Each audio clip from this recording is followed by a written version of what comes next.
The crystalline halls of the Galactic Council resonated with the chittering laughter of 1,000 species.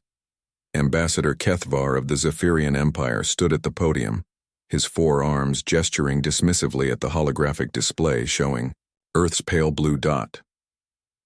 Esteemed council members, Kethvar's voice carried the arrogance of a species that had conquered 17 star systems.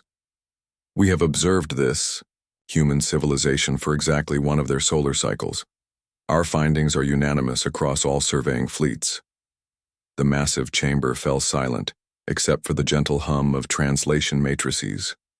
Representatives from the mighty Draknari hegemony, the Telepathic Veil Collective, and dozens of other spacefaring civilizations leaned forward in anticipation.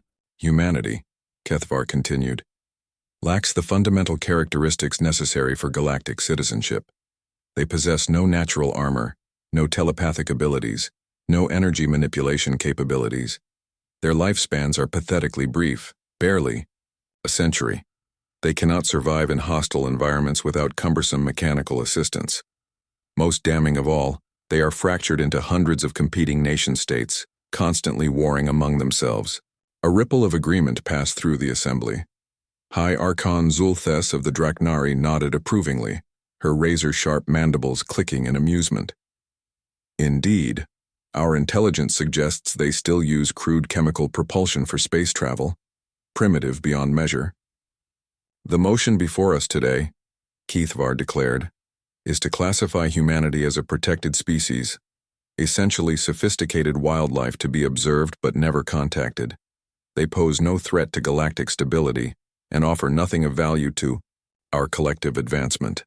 The vote was swift and unanimous, 847 in favor, 0 opposed. Humanity's fate was sealed in less than an hour. 3 months later, everything changed. Captain Elena Vasquez stood on the bridge of the UES Defiance, watching the impossible sight before her through the viewport. The Zephyrian fleet, 12 massive dreadnoughts that had just finished cleansing the peaceful Altarian colonies, hung motionless in space like sleeping giants. Confirmation from all ships, Captain, her tactical officer reported.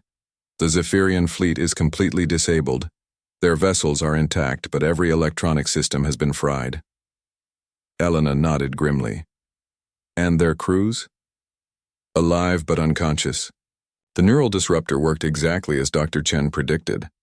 Elena allowed herself a thin smile. While the Galactic Council had been laughing at humanity's weaknesses, Dr. Sarah Chen and her team had been weaponizing them.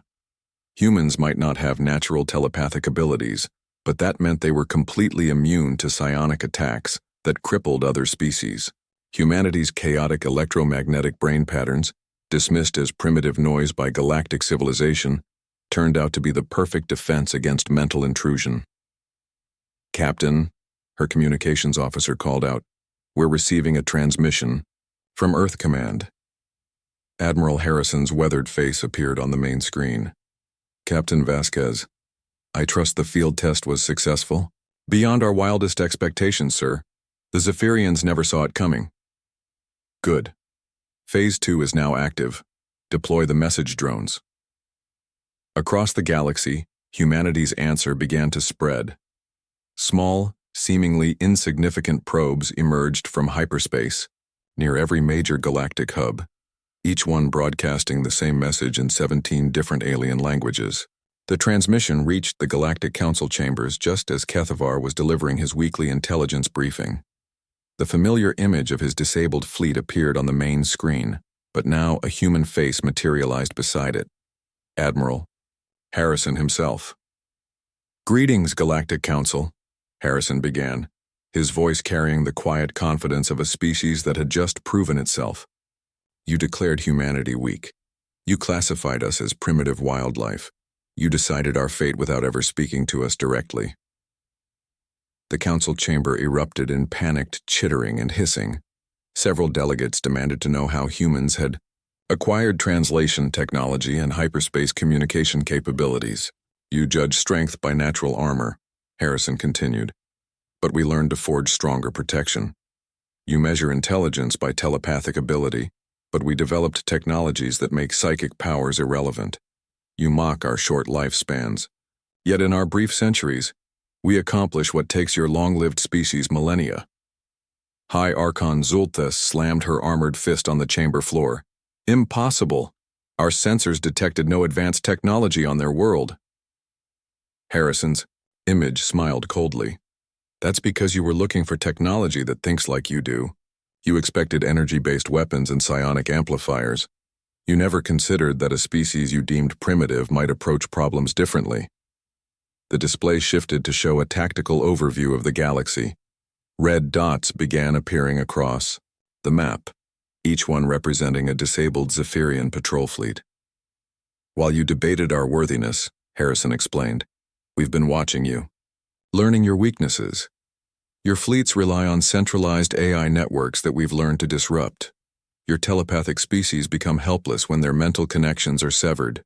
Your energy-based weapons can't function when they're exotic. Matter fuel is destabilized at the quantum level. Kethvar stepped forward, his forearms trembling with rage. You dare threaten the Council? We will crush your miserable world. With what? Harrison asked mildly. Your Grand Fleet currently consists of 12 disabled dreadnoughts and crews who won't regain consciousness for another 6 hours. Oh, and Kethvar? Your homeworld's planetary defense grid stopped working about 10 minutes ago. The silence in the Council chamber was deafening. Humanity seeks no conquest, Harrison continued. We simply want recognition as equals and a seat at this council. You have 72 hours to consider our request. After that, we'll assume you prefer the current arrangement and act accordingly. The transmission ended, leaving the most powerful beings in the galaxy staring at empty air. 3 days later, the Galactic Council voted again, this time to grant humanity full membership and offer the position of security coordinator to Admiral Harrison. The vote was 847 in favor, 0 opposed. Humanity's answer to their declaration of weakness had indeed shaken their empire and reshaped the galaxy forever.